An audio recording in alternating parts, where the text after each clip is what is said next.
Hey, everyone. Welcome to Locked on Lakers for Thursday. Brian Kamenetsky, Andy Kamenetsky. Andy, I have one question for you. Why is Rob Pelinka flying to Indiana? That's next.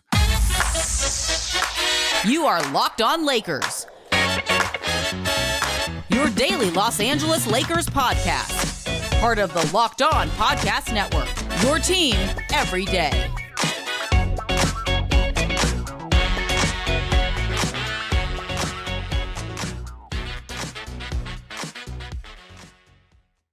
Thanks to everybody for making Locked on Lakers your first listen of every day, Monday through Friday, no matter how or where you get your podcasts, always free, never behind a paywall. Locked on Lakers on YouTube is where you go to watch the show. And just as importantly, to participate in the growing Locked on Lakers YouTube community. A lot of people up there leaving comments, great discussion board about what's happening with the team, have little debates, whatever. And it's like remarkably civil.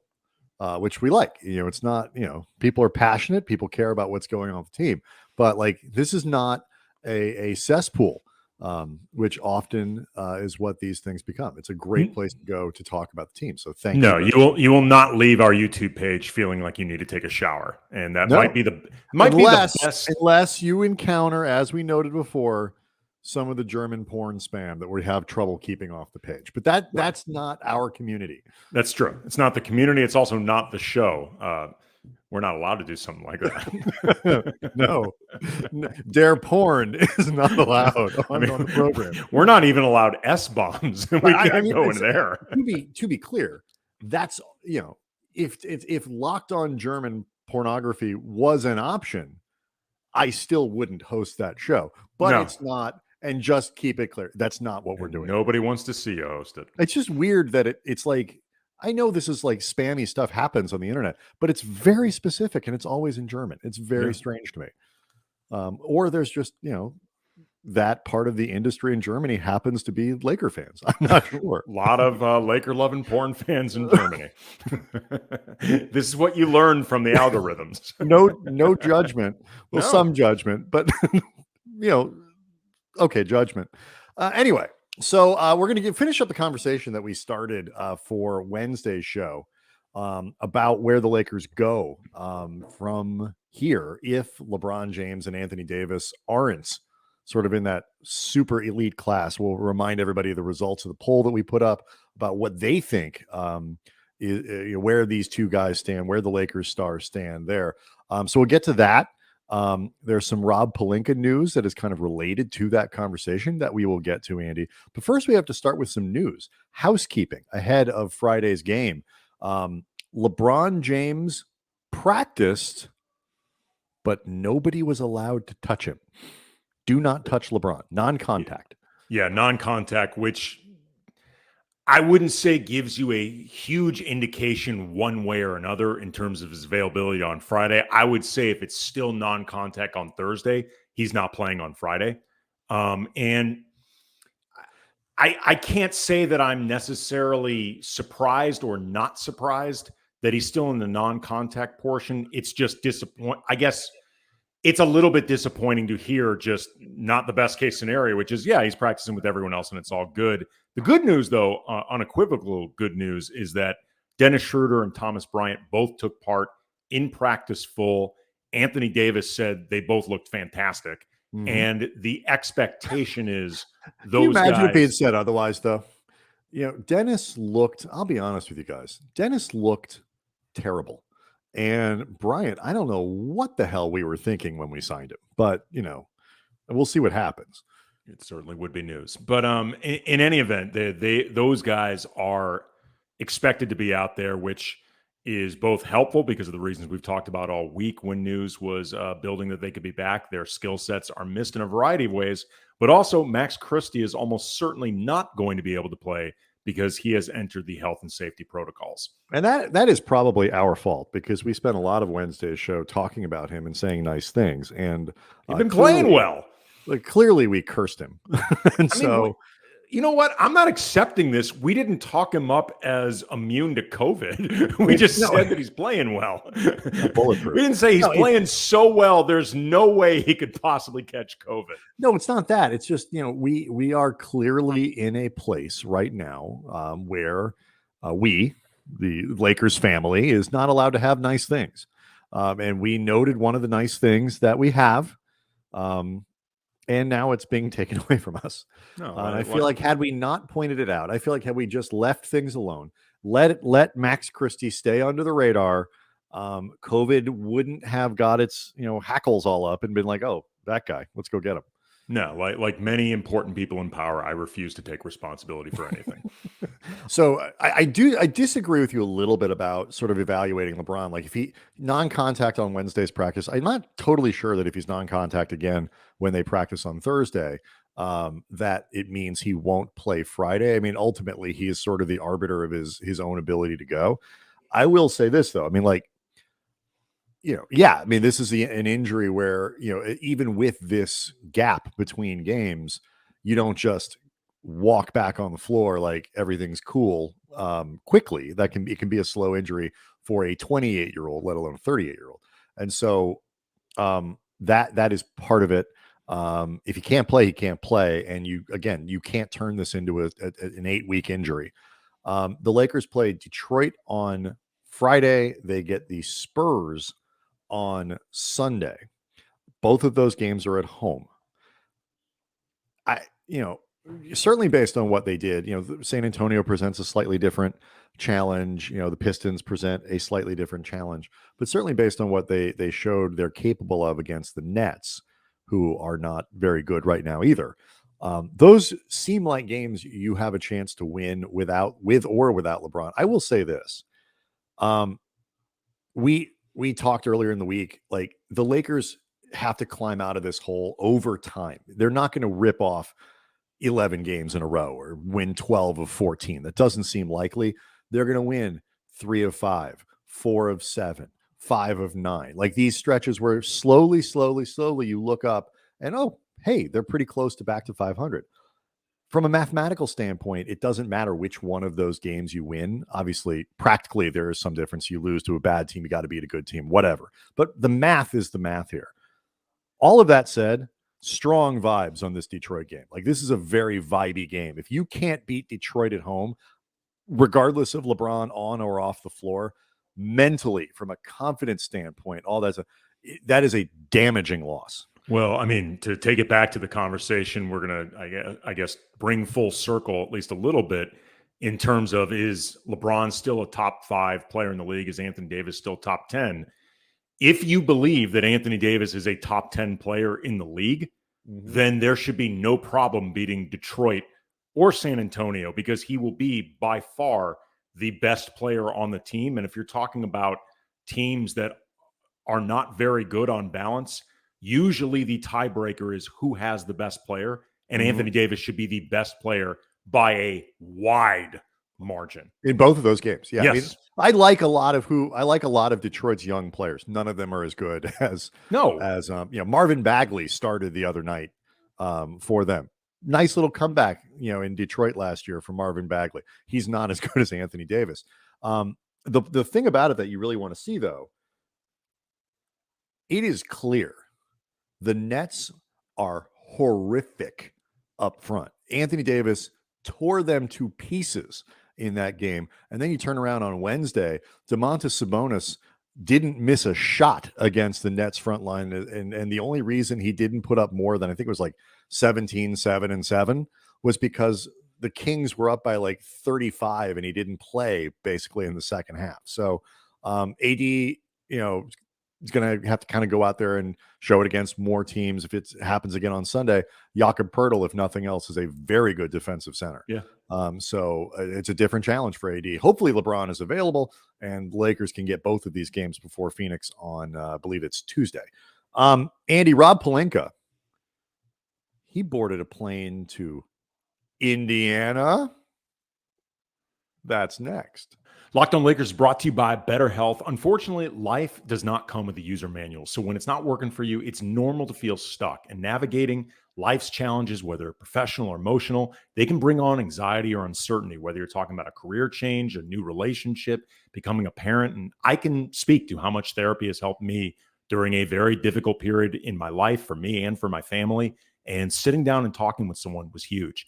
BetterHelp has connected over 3 million people with licensed therapists. It's convenient, accessible anywhere, 100% online, no waiting rooms, no traffic. Plus, it's affordable. Just fill out a brief questionnaire to match with a therapist. If things aren't clicking, you can easily switch to a new therapist anytime. So learn more and save 10% off your first month at betterhelp.com/lockedonnba. That's BetterHelp, HELP.com/lockedonnba.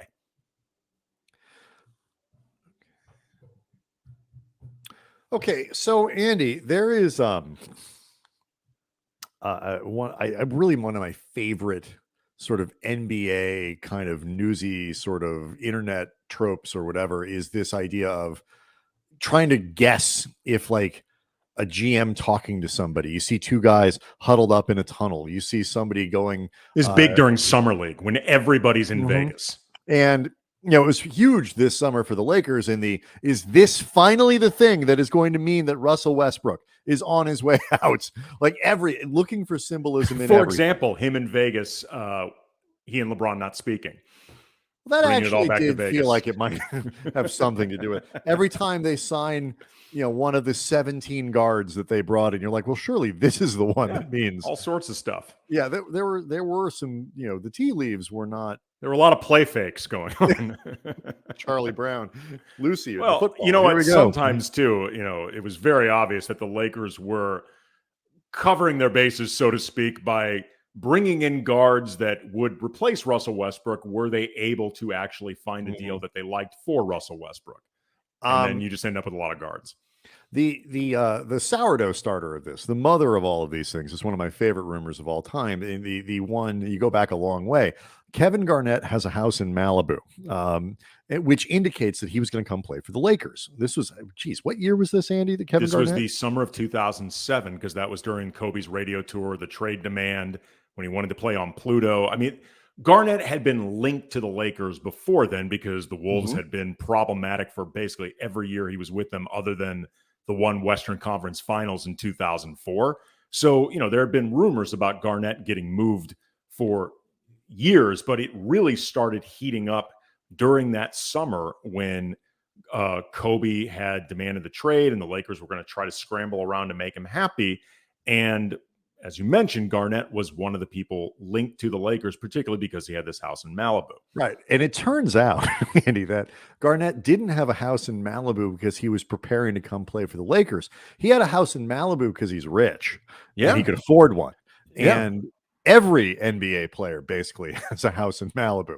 We didn't realize that at the time, but that turns out to be kind of a byproduct of all this stuff. The newest version of Kevin Garnett has a house in Malibu surfaced this week when Rob Pelinka and I believe Jesse Buss, who's in charge of scouting, there they are, were on a flight to Indiana with Frank Vogel, a Frank Vogel, as it turns out, not the Frank Vogel, but a Frank Vogel. And this, of course, got everyone on Lakers Twitter crossing their fingers and praying to all the gods, the old and the new, as they say on Game of Thrones, that this means that that Rob was on his way to Indiana to finalize the Myles Turner and Buddy Hield deal. Yeah, a guy that goes by the name Frank Vogel, Vogle, at SportsEnthuse562, tweeted out a photo of Pelinka at the airport looking at his boarding pass. And it says, Rob Pelinka and Jesse Buss are on my flight to Indiana. The Lakers aren't playing in Indiana, but Buddy Hield trade coming. And this got so much traction, by the way, on the internet that Buddy Hield even tweeted out eyeballs. The reality of this is, and even Lakers fans, I think, understood. They weren't going. They were not getting on this airplane to go scout Myles Turner and Buddy Hield, who, let's be honest, I mean, if they really need, guys, we're on the fence. Let's go take one more look, but I want to look into his eyes. I want to see the whites of his eyes. I want to see if he has the eye of the tiger, both of these guys, before we pull the trigger with this second first-round pick. I mean, at this point, if you don't know what you're getting in Myles Turner and Buddy Hield, you're just not doing your homework. The Lakers were not going to scout Hield and Turner. They were going to, there's some big college basketball showcase thing or whatever. They're going to scout players that they might draft. Yeah, it's called the State Farm Championship Classic. It's some type of tournament with Duke, whatever it is. I don't, Kansas, Michigan State, and Kentucky. Right. I don't care. I don't like college basketball. Well, I'm but just letting people know what it is. Yeah. No, they can be interested.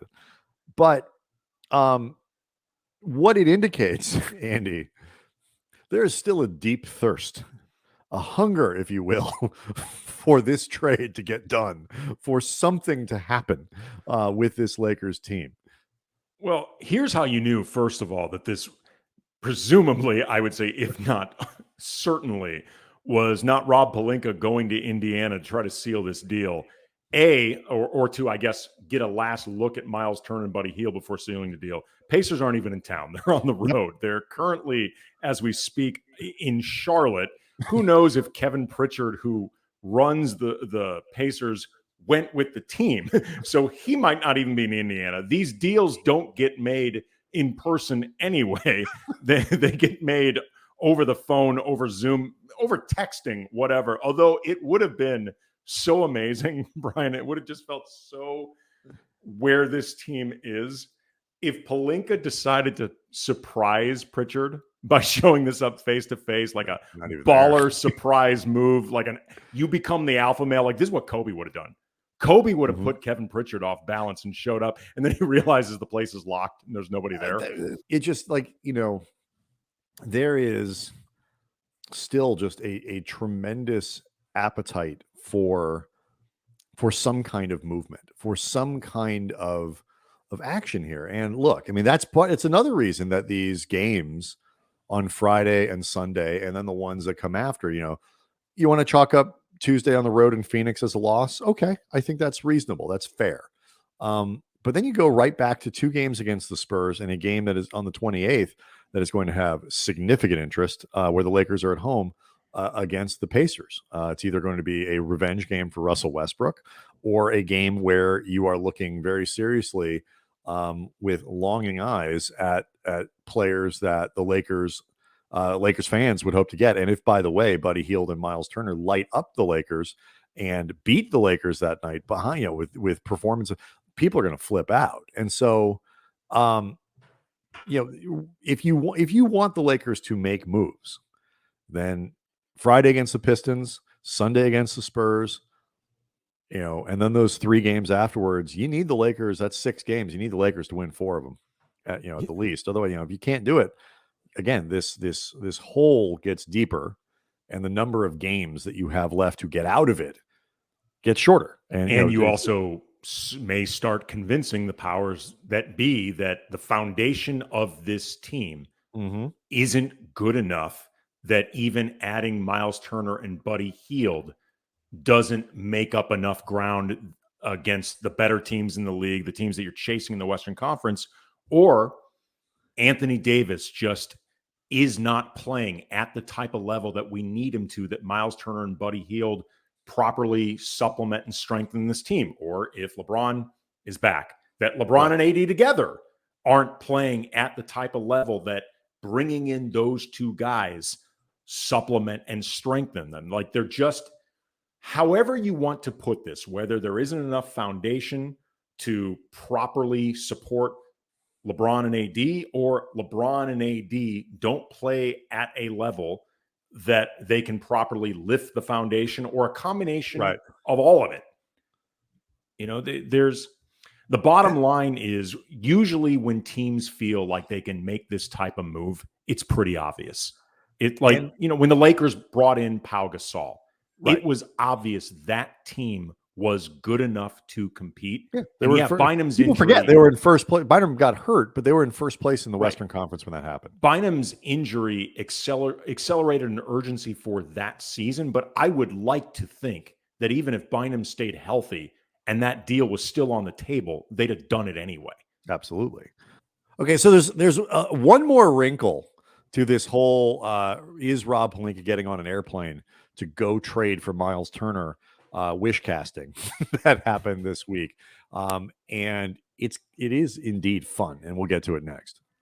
Locked On Lakers brought to you by Sweat Block. There is nothing worse than sweat breaking out at the absolute worst time. Like if you're at a party or a wedding or a festive event and you want to take your sport coat off, get loose, have some fun, but you can't because you are basically a puddle of water in your underarms, and that's just gross. It's unsightly. So you end up stuck celebrating in your sport coat or your jacket or whatever. You look like the uptight guy because that is better than looking like the sweaty guy. And nobody wants to deal with that. Sweat Block is your answer. Sweat Block wipes, your little secret to confidence. Sweat Block wipes work for up to 7 days per use. Apply them on a Sunday and you will stay dry all week. Amazing science. And if you or someone you love is experiencing embarrassing sweat or odor, just try Sweat Block. Save 20% with the promo code Locked On at sweatblock.com. Again, Locked On at sweatblock.com. Also available at Amazon. Before we get to this last Myles Turner thing, we had talked a little bit about the results of this poll that we did for Wednesday's show, where we talked. We asked the question: are LeBron and AD top 5 guys? And a top 5 guy in the case of LeBron, clearly, and a top 10 guy in the case of AD, clearly. About 50% of the YouTube audience, about 50% of the Twitter audience at Cam Brothers said no, and both of us agreed. It's not that they are not capable of playing at that level. On individual nights, they both certainly are. But would you consider them like givens to do it? And the answer right now is no, whether for availability, inconsistency, aging, whatever the reason. So a couple people made what I thought was a great point about this on the YouTube page that is related to something that you said for the show, which is, we were talking about like, if you can make your way to the playoffs. And that's the goal right now. Just figure out some way to get into that, whether it's the play-in, whether it's the top 6, if you can really rally or whatever. And a couple people made the point that those guys aren't regular season top 5, aren't regular season top 10. But once you get to the playoffs, certainly are capable of elevating to that level. I thought that was a really interesting kind of wrinkle to this idea that if you can shepherd LeBron through the regular season, he's still got enough left to elevate into, more old school playoff LeBron. That Anthony Davis has shown the ability to elevate in the playoffs. He did it in the bubble. I wasn't sure if that means, you're more likely or less likely to make a trade. And whether that trade can push you through far enough to do it. But I did think that was worth noting, this concept of if you can get there, the idea that LeBron elevates in the playoffs, which is, by the way, something that we have talked about over the last couple of years, needing that support to do it, preserving LeBron for the playoffs. Lakers just haven't been able to get there. I think that's possible, but given the fact that we have not seen the Lakers do an extended playoff run since the bubble, which they had a 3-month break before doing. And, we haven't seen LeBron do an extended playoff run since 2018. And we haven't seen, other than Anthony Davis in that one bubble run, he had one extended playoff run in his entire career. I don't know if that's a given. Yeah. To be honest. I mean, like, sure. I agree with you. We don't have a lot of recent evidence. Yeah. We hadn't talked about that because, we both agree, it complicates things when you don't feel that those guys are night in, night out at that level, or can't be counted on to be at that. It definitely complicates the math of what you're willing to give up and how all in you're willing to go. But that is an aspect of the conversation that we hadn't discussed. I mean, that I thought was that a couple people on the page noted that I thought was worth bringing up. I mean, look, if you're asking me, do I think that is still a possibility? Absolutely. And I imagine that it is something that, if nothing else, LeBron is thinking about in terms of mapping out his whole season. Just get me there. Help me get there, and then I can do it. Right. LeBron is also at a mileage place and an injury place, and AD is seemingly always at an injury place, that I don't know if that should be an automatic assumption with all sincere and due respect to both guys. Yeah. It's something for Rob to think about on that flight to Indiana. It's time to think about it. So one more wrinkle here, Andy, with this whole Myles Turner thing. Whether or not the Lakers make this deal, I have long noted that the urgency doesn't have to be there as long as Turner isn't going anywhere. Eric Pincus of Bleacher Report reported earlier this week that teams might be, interested in Turner might be percolating, including inside the front office of the Clippers. Yes. The Los Angeles Clippers are internally discussing the idea of acquiring Myles Turner. Don't know how they would do it. Don't know exactly how he would play next to Ivica Zubac.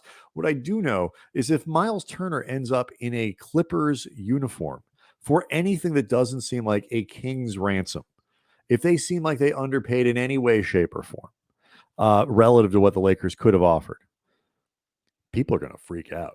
Like that might be the thing that gets people to storm the castle. Yeah, it's interesting. Like in looking over their assets right now, and if Indiana does this, they're obviously in a rebuild mode. Reggie Jackson is an expiring contract, but Pincus noted in this report that they're more likely to look to move one of their wings because they got so many of them than a ball handling guard, and specifically said that he thought that Reggie Jackson would likely not be in there. And then from there, you've got like Morris and Kennard and Powell, who all have multiple years left on their deal of varying length.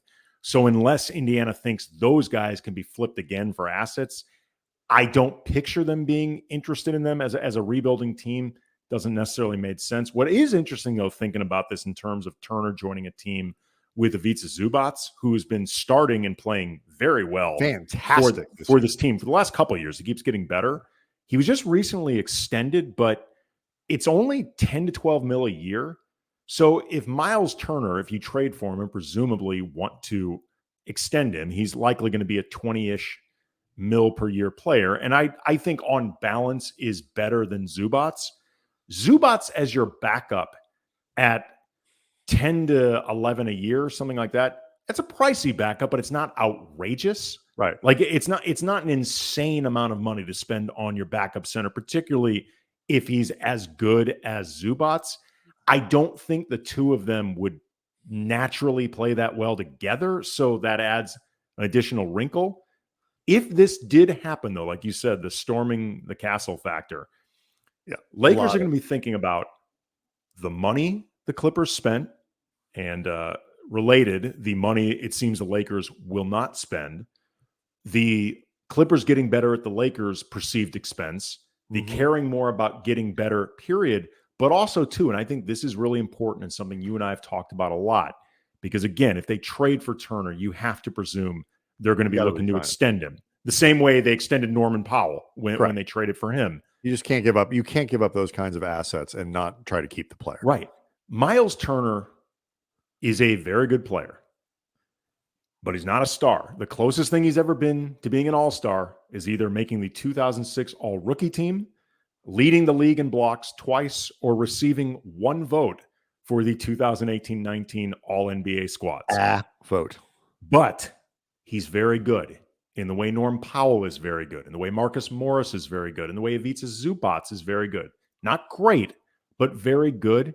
Very good helps you win games. Yep. And the Lakers seem very reluctant to commit long-term to anybody that isn't flat out great. Let me ask you this, because this is what I thought when I saw some of these, because it's not a natural fit. You've got Zubac who's playing really well. You have limited assets. I don't know exactly how this trade gets executed. I wonder if you're going to see a lot of these types of rumors. There's now, people were talking. I read something that said, I can't remember the sourcing on it or how serious it was. Hey, maybe Turner stays in Indiana. Why is it a given that they're just going to run him out of town, or whatever, or that he would leave because he's been on the block for 5 years. I know. I understand. I mean, that. But like, can we come back from that? Like, does it because Myles Turner is lobbying to get traded? There's that. I mean, I'm not saying there aren't signs. I'm just saying, it is not impossible that, maybe Indiana keeps him. Like, Sure, it's not I guess. out of the question. I wonder, though, if there are people around the league who will seed Turner trade rumors specifically to goad the Lakers into a panic trade that that people around the league think will lock the, like, if you're a person who doesn't believe that Myles Turner and Buddy Hield is scary at all with, a declining LeBron and a fragile Anthony Davis, if they make this trade, let's say, that, and you're not a believer in it, you think the Lakers are now kind of locked into 6 through 10 for the next like 4 or 5 years. It's not a scary place for the Lakers to be. Most Western Conference contenders would be happy with that.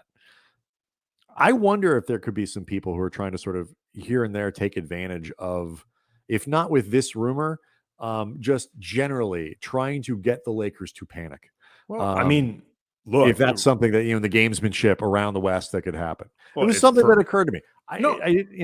I first of all, I don't think that's outlandish because a lot of trade rumors, period, are gamesmanship. To be clear, we are not saying that any of the writers reporting this stuff, they're making it up. They're not.